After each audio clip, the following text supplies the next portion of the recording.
Why are you here?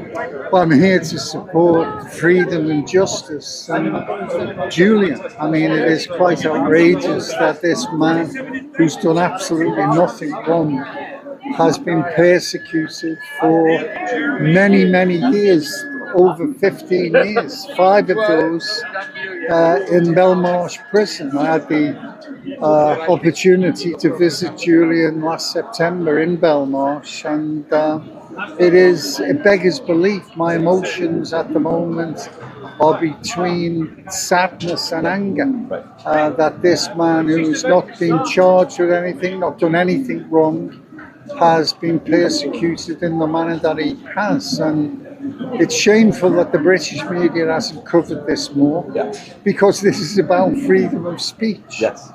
And it is deeply, deeply worrying that the British government are complicit with the Americans, the poodles of America.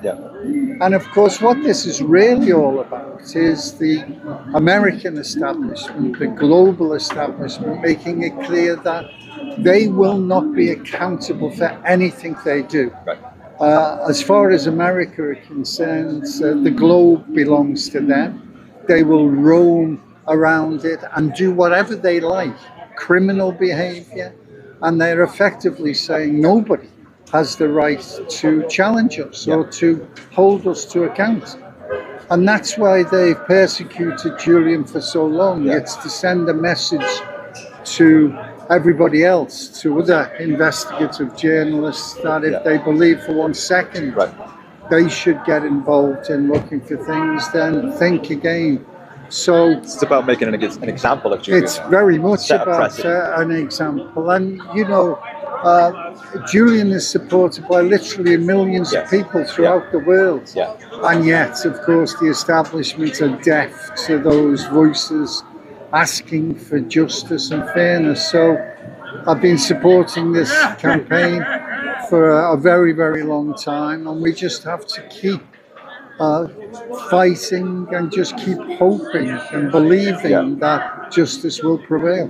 If Julian gets extradited, is that the end of the struggle? Or? Well, no, it can't be, because obviously if he does get extradited, we all know that in America he won't get a fair trial. He'll be thrown into prison for the rest of his life, probably solitary confinement, harsh conditions, and we can't just forget about it. I've contacted my colleagues in the American trade union movement to try to make certain that we continue the fight if indeed it goes into that. But we have to keep fighting. We have to keep hoping that something will emerge that will allow justice to prevail.